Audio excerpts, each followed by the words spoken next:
Buenas tardes, mi nombre es Lirya Shenarda Quintero Vivas y la tarde de hoy vamos a hacer referencia a las novedades que presenta la Ley contra Secuestro y Extorsión en comparación con el Código Penal, lo estipulado a este rubro del año 2005. Eh, Inicialmente vamos a establecer el concepto o la definición de secuestro.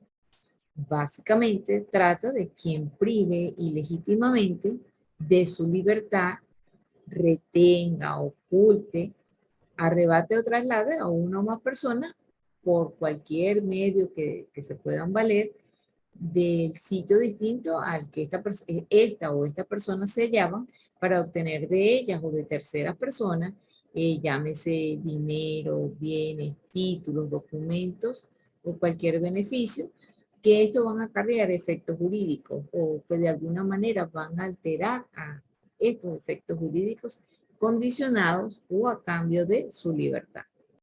Un aspecto resaltante o novedoso del Código Penal con esta ley es que independientemente se perfeccionaba el hecho punible en el Código Penal al momento cuando el perpetrador solicitaba a la víctima o tercera persona la obtención realizaba la solicitud de rescate o la solicitud de dinero, bienes, títulos, derechos o obligaciones, derechos, beneficios o acciones, como habíamos señalado con anterioridad, cosa que en la nueva ley, no, para que se perfeccione ese hecho punible, no es necesario esta condición de que se realice la solicitud de rescate o que ya sea la víctima o un tercero. Si todos los otros elementos eh, se encuentran debidamente confirmados, ya sea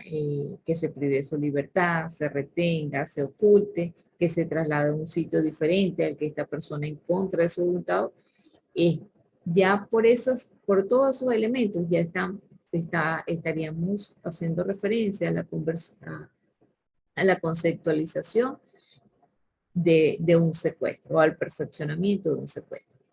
Independientemente, finalmente, de manera específica, si se solicita a la víctima o a un tercero el rescate, ya sea en cualquiera de las características anteriormente descritas. Otro elemento muy interesante o novedoso es el tema de las diferentes características o tipificidades del secuestro.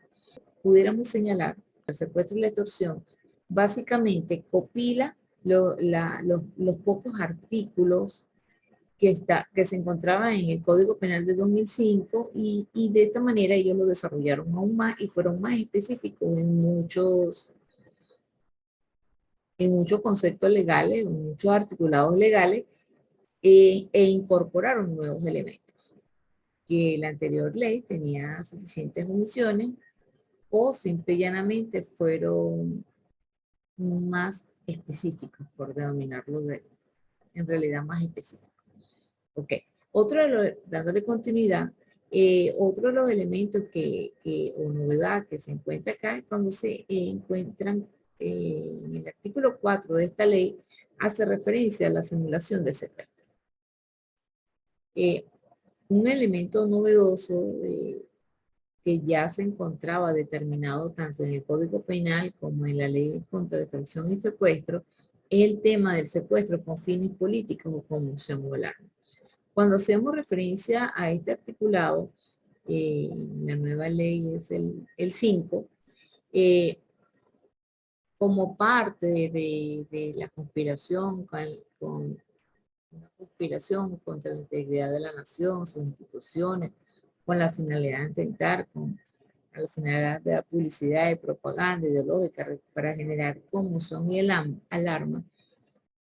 Esto ya estaba estipulado en la anterior ley. Lo novedoso de esta conceptualización o de este articulado es que se incorporan nuevos elementos que no estaban establecidos en el anterior, como son que en este artículo cuando se hace referencia de que quienes perpetren el delito establecido, que habíamos señalado con anterioridad, pero que aquí se van en asociación, se van incorporando con otras personas, otras figuras, que se hace referencia a la asociación con países extranjeros, enemigos exteriores o grupos armados, ya sea lo denomina esta ley subversivos o irregulares.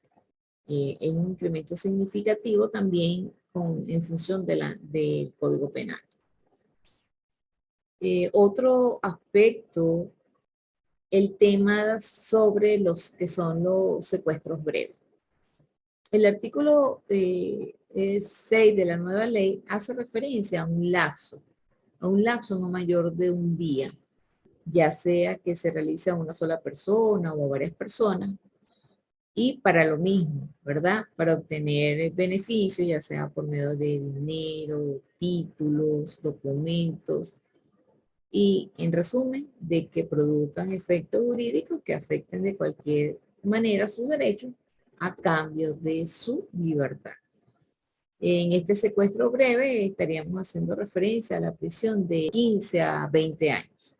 Continuamos con el elemento perfectamente precisado, que podemos hacer referencia al secuestro para canje de personas. Un elemento novedoso, pudiéramos señalar también, sería el alistamiento forzoso, que esto no estaba tipificado en el Código Penal. Y es cuando mediante engaño, amenaza, se retengan, ocultes o se traslade por cualquier medio a una o más personas con la finalidad de realizar los alistamientos forzosos para que las mismas personas o individuos forman parte de grupos armados irregulares. En el nuevo articulado se habla de una prisión o sanción de 15 a 20 años. Otro aspecto novedoso que pudiéramos señalar de esta ley es el tema de los agravantes. En la ley contra la extorsión y secuestro, primero el tema de los agravantes está en el artículo, se encuentra precisado en el artículo 10 de esta ley, y los mismos fueron más concretos, precisos y delimitados. Vamos a señalar, me permito señalar los más resaltantes. Primero, eh, independientemente del orden, ¿verdad?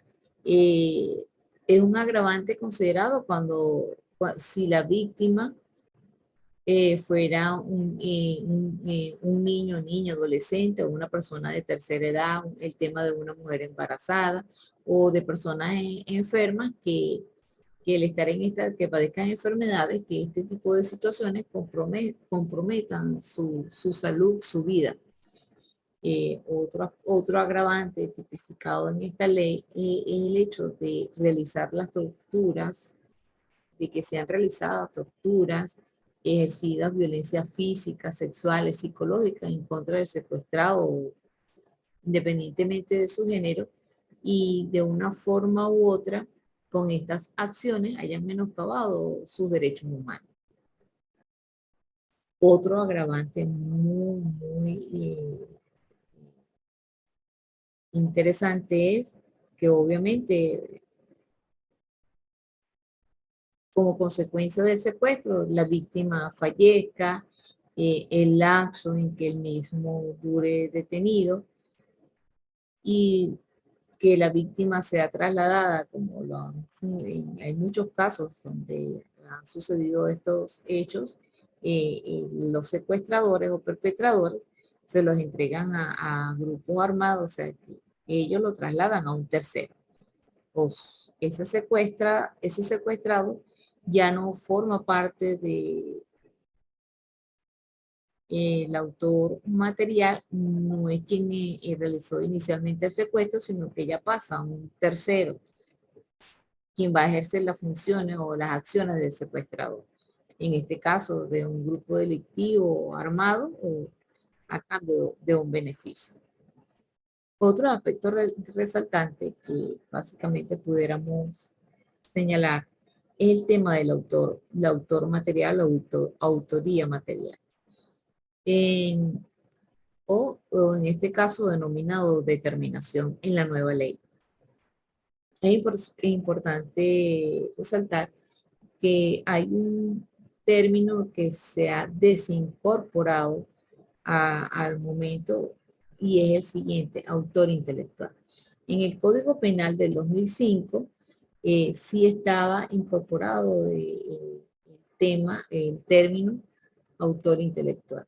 Ya, aunque el término penal sería autoría material o autor material. Primero, el elemento secuestro consiste en tres elementos que debemos tener la capacidad de precisar con lo señalado con anterior. Uno de ellos es la pérdida de libertad. El segundo es que lo mantener en cautiverio. El tercer elemento es la exigencia de pago de rescate para que finalmente se pueda obtener a consecuencia de ello o en cumplimiento de ello la liberación. Ahora bien, cuando nosotros hablamos de autoría material, si precisamos quiénes participan en la pérdida de libertad, si precisamos quiénes participan en mantener en cautiverio, si precisamos quiénes participan en la exigencia del pago de rescate, todos ellos, todas esas personas involucradas en estas acciones se corresponden o a autores materiales de este hecho punible.